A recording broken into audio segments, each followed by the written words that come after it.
Assalomu alaykum, hurmatli qo'llar. Bizni uzoq yaqindan kuzatgan obunachilar. Mana bugun yangi dalamiz, yangi poliyamizga keldik. O'zimni bu yangi proyektim, loyiham desa ham bo'ladi. Ekilganiga albionni adashmasam 45 kun bo'ldi shekilli. Hosilga kirib mana birinchi hosillarni ham ko'rsatyapti mana. Quyosh nuri ozod to'sib qo'yapti. Mana hosillar. Gullari mana. Juda chiroyli. Mana bitta shoda bo'lsa, ikkinchi shoda. Mana barglari tim qora, xilroz yo'q. Yangi barglar. Endi bunga faqat bargida suspensya qilib, qo'llagan sharoit qildi, yaxshi holatda olib chiqish uchun. Shunda ham yomon emas, Allohga shukr. Bu holatlari juda ajoyib. Ko'rsatayapman. Gullar mana. Katta chiqib kelyapti mana.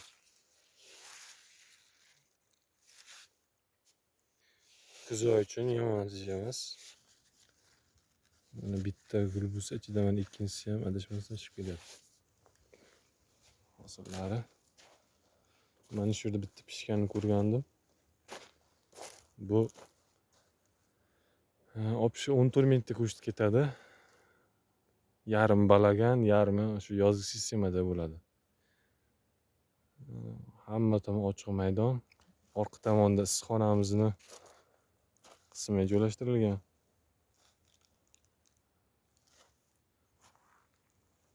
Ma'lumot berayotgan bo'lsam, shu 5 ta riyadga 6 metr eniga tushyapti har balagan. Buni qilish ulguramizmi, yo'qmi, Alloh biladi. Mana shunday holatda. Holatlari yaxshi. Mana gullari mana. Mana. Juda chiroyli mana. Kipriklari ham juda yaxshi. Mana nexvatga kalsiy qolmagan, yetishmasligi. Ichida hali ikkinchi gul yo'q ekan.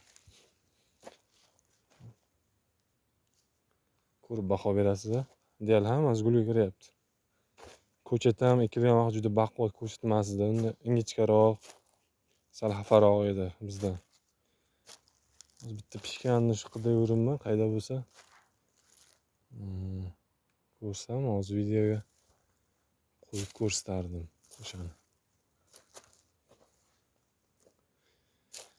Xo'p, mana endi bitta joy ko'rsatayin oxirigacha. Endi ancha vaqtdan beri YouTube'ga video qo'yishning sababi o'zi ish ham ko'p edi.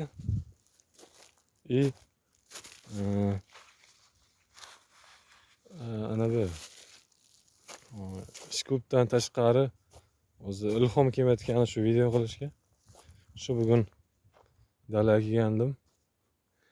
Ko'rsatib o'tay obunachilarga nima bo'ldi, nima ish qilyapsiz, nimaga ko'rinmay qoldingiz deganlarga bitta video qilib taxlab qo'yay deyapman. Bu balagan sistemasida. Eni 6 metr bo'ladi. Mana buga 1 metr qolgan suv tushib ketadigan qor tushadigan joylariga. Shunday holatda puchtasi olmish, aragi 50. Plyonka qo'yganmiz. 0,4 mikronli. Endi bundan qalin topolmadik. O'tlar teshib chiqyapti baribir qamishlar. Ayniqsa ko'chadagi o'sha hayvonlar oyoq bilan bosganda yirtib qo'yar ekan, bu juda opasniy ekan. Biz o'ylagan juda qattiq bo'ladi deb o'ylagandik buni. Teshib o'tmasa kerak, o'sha har xil hayvonlar kelib ko'chadagi dayditlar teshib tashlar ekan. Uni setka qilib urib olmasa har tomonini. Endi buni tashlab o'tsam, bu oddiy shu dala sistemasida bo'ladi, ustida qor setka bo'ladi. Faqat yozda hosil olamiz. Kuz, yoz, bahor. Shuni o'zi ham yaxshi natija, yaxshi hosil olsa. Mana shunday holatda. Qiziqarli jarayon bo'lib qolsa kerak deb tanishtirib o'tay dedim. Puchtasi olmish, ustasi olmish agat usta. Arig'i 50. Bu ham shunaqa sistema. Mana bu yerlar stoyka bo'ladi. Hali uni boshqa mahallamiz ko'rsatib o'taman. Hozircha shu bizda.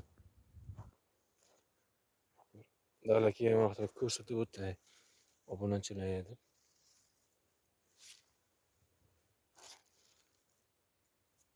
Albion juda yaxshi sort. Siqilib bizga yaxshi mos tushdi. Boshida qo'rqqanmiz, tushmasachi, yaxshi hosil bermasachi deb qo'rqqanmiz. Yo, Allohga shukr, yaxshi. Bo'lsa shunchalik. Mana bargan holatim qora. Barg kosalari ham yaxshi. Juda yaxshi. Tildan topsa, har qanday narsani o'xshatsa bo'ladi. Mana pishgan ekan, uni ham nimadir yeb ketibdi.